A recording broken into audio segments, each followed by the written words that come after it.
Well, it's a meeting of the minds here in Washington today as President Obama meets with the man slated to be the next president of China. Here is China's Vice President Xi Jinping meeting with President Obama. He's also planning to head to Iowa and the West Coast during his time here in the U.S. Now, while no major breakthroughs are expected, the visit comes as tensions rise between the two world powers. The U.S. now shifting military focus to the Asia-Pacific region as China's influence rises there. But as we've heard, even from GOP political candidates, we've heard them praise the country for creating an economically friendly climate. Now, to talk more about this love-hate relationship, former Reagan administration official Paul Craig-Roberts joins us now. Welcome, Paul. So the U.S. At odds with China on issues that range from trade to human rights. How can we expect President Obama to react to the leader's visit? Well, the main difficulty with the United States-Chinese relationship is the neoconservative ideology of American hegemony. So instead of just accepting an economic relationship with China, it gets mixed up with the superpowers' drive to be the controlling influence in the world. And so that sort of takes the economic issue out of its context and introduces an issue of rivalry.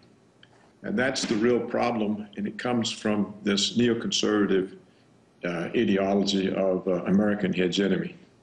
Now, Paul, now that it is election year, we've seen a lot of anti-China rhetoric, but it gets kind of confusing because we do see candidates from Michelle Bachmann to Newt Gingrich touting some of the aspects of China that make it more desirable to do business there and create more jobs. Why is there this contradiction? Well, you see, Newt Gingrich probably wants to cut the minimum wage, drive down wages. You know, he talked about having school children clean the toilets in the restrooms, and the whole notion from sort of the Republican right wing is that rewards to labor stand in the way of progress and economic development. Well, of course, the wages in China are far below the American level, and that explains the jobs offshoring, which has so greatly benefited the Chinese development. You know, when American firms take their technology and capital and business know-how and they go to China and they build factories to produce there to bring back here to sell, the Chinese gain all that knowledge.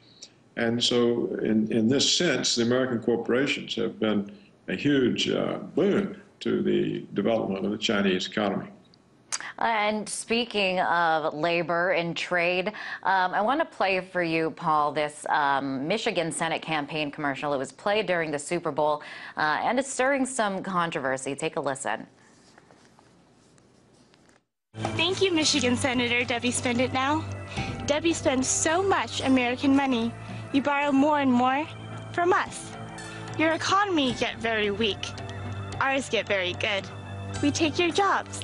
Thank you, Debbie Spend It Now. I think this race for U.S. Senate is between Debbie Spend It Now and Pete Spend It Not. I'm Pete Spend It Not Hoekstra, and I approve this message.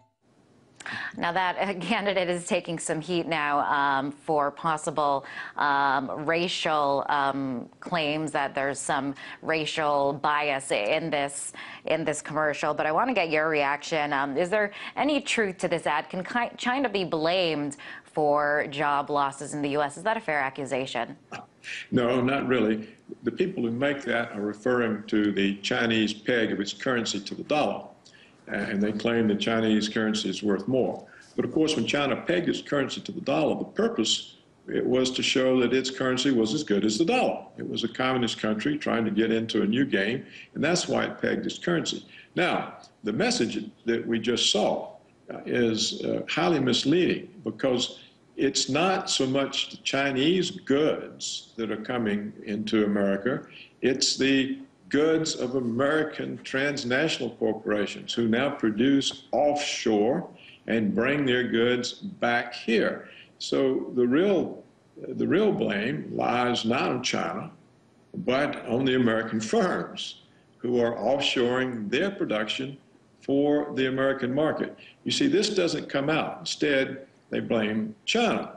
But at least half of the imports from China are goods produced by American firms in China in order to sell here. And they do it because the lower labor cost means more profits for the shareholders of the American firms and greater performance bonuses for the management.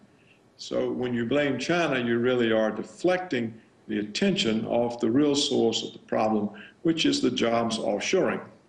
So you're saying that the blame should really be focused on these corporations that are sending the jobs overseas. And of course, they're doing that because it's more fiscally profitable for them to do so. They've abandoned the American workforce for the sake of their performance bonuses and capital gains for their shareholders. And that's what the real problem is, right there. You see, until the Chinese changed their mind and opened their economy to Western capital, this wasn't possible. So it's a relatively new thing. And it's really the fault of the American firms. Interesting. We also want to bring up another point. The Obama administration has announced this military shift from the Middle East to China, especially as China's influence is growing in that region. I mean, how can we expect China, or can we expect China to remain guarded and skeptical of the U.S. amid this new military strategy? Well, that's what I was referring to earlier, this rivalry that the United States feels. It's trying to prevent China's rapid rise because it doesn't want to have anyone challenging its position in the world. And that then explains so much of what's going on. It explains the attacks on Iran because China gets 20% of its oil from Iran. So if you can interfere with China's independent access to oil, you can slow them down. That's the reason, in my opinion, for the whole attack on Libya. It was to disrupt China from its oil investments in eastern Libya.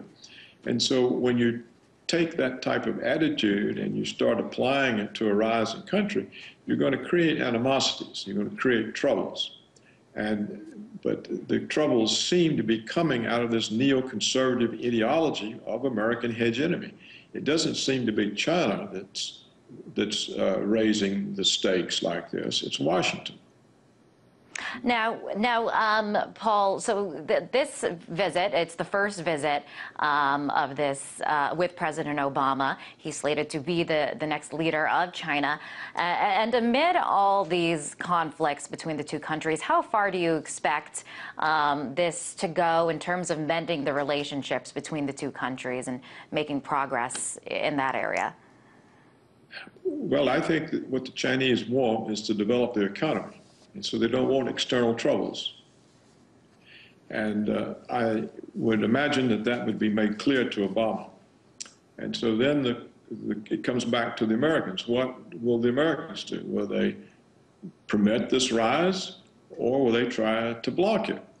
In the 1930s, when Japan was the rising power, they tried to block it and restricted Japanese access to energy, to minerals, and tried to deprive it of the resources that it needed. So I don't really know what will happen in the United States, whether they will decide that all of this world hegemony is too expensive and doesn't work.